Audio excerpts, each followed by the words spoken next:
Hi guys, ആദ്യം തന്നെ ഞാൻ എൻ്റെ റൂം കാണിച്ചിട്ട് തുടങ്ങാം. റൂമിൽ അവസ്ഥ ഇപ്പോൾ ഇതാണ്, ആകെ അലങ്കോലമായി കിടക്കുകയാണ്. ഞാൻ കട്ടിലിൻ്റെ ബെഡ് പിടിച്ച് നേരെ താഴത്തേക്ക് എടുത്തിട്ട് ചൂട് സഹിക്കാൻ പറ്റണില്ല. പിന്നെ റൂം ആകെ അലങ്കോലമായി കിടക്കുക, തുണികളൊക്കെ കൂടെ ഞാൻ അങ്ങനെ ഇട്ടേക്കാണ്. പിന്നെ അതായിരിക്കണത് ബാഗും ജിമ്മിന് പോകാനുള്ള ഡ്രസ്സും ഒക്കെയാണ്. പിന്നെ ഞാൻ എടുത്ത് വെക്കണ പരിപാടിയായി. പിന്നെ അങ്ങനെ ചെറിയൊരു മേക്കപ്പ് എന്നൊന്നും പറയാൻ പറ്റില്ല, ജസ്റ്റ് സൺസ്ക്രീന്, ഒരു ക്രീം, കുറച്ച് ലിപ്സ്റ്റിക്ക്, ലിപ് ബാം ഇത്രയേ ഉള്ളൂ ചെയ്തിട്ട്. അപ്പം ഇനി നമുക്ക് സാധനങ്ങൾ എടുത്തേക്കാം. അപ്പോൾ ഷൂ എടുത്തു, ഈ ഒരു ടീഷർട്ടും ഈ ഒരു ട്രാക്ക് സ്യൂട്ടാണ് ഞാൻ എടുത്തു വെക്കുന്നത്.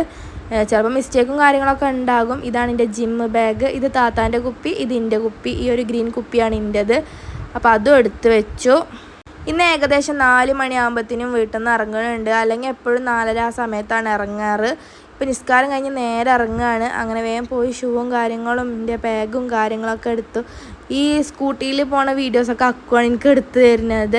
അപ്പോൾ ഞാൻ സ്കൂട്ടിയിലാണ് പോകുക. അപ്പം ഞാൻ മാത്രമല്ല, താത്തയുണ്ട്. താത്ത പറഞ്ഞു കഴിഞ്ഞാൽ എൻ്റെ നാത്തൂന്, ഞങ്ങൾ രണ്ടാളും പാടെയാണ് പോക്ക്.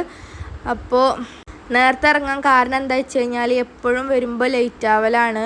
എങ്ങനെയും 6:30 ആ സമയം എന്തായാലും ആകും ബാങ്ക് കൊടുത്ത് കഴിഞ്ഞിട്ട് വീടെത്തുക. അപ്പോൾ എപ്പോഴും ലേറ്റ് ആവുക പറഞ്ഞിട്ട് അങ്ങനെ ഇന്ന് നേരത്തെ ഇറങ്ങിയതാണ്.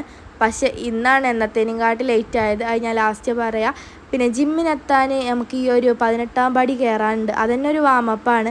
അങ്ങനെ ജിമ്മിലെത്തിയപ്പോൾ അവിടെ AC ശരിയാക്കാനും മെഷീൻസൊക്കെ ശരിയാക്കാൻ അങ്ങനെ ആൾക്കാർ വന്നിട്ടുണ്ടെന്ന്. ഒരുപാട് വീഡിയോസൊക്കെ ഞാൻ എടുക്കണം എന്ന് കരുതിയാണ് വർക്കൗട്ടിൻ്റെ. പക്ഷേ അവിടെ ആൾക്കാരൊക്കെ ഉള്ളതുകൊണ്ട് അങ്ങനെ സ്വിപ്പായി. പിന്നെ വീടെത്തിയപ്പോൾ ഞാൻ പറഞ്ഞ പോലെ എന്നത്തേനും കാട്ടി വൈകിട്ടുണ്ട്. 6:45 ആയിട്ടുണ്ട് വീടെത്തിയപ്പോൾ. ബാക്കി ഇതാ ഇവർ പറയും. അപ്പോൾ ഓക്കെ ബൈ.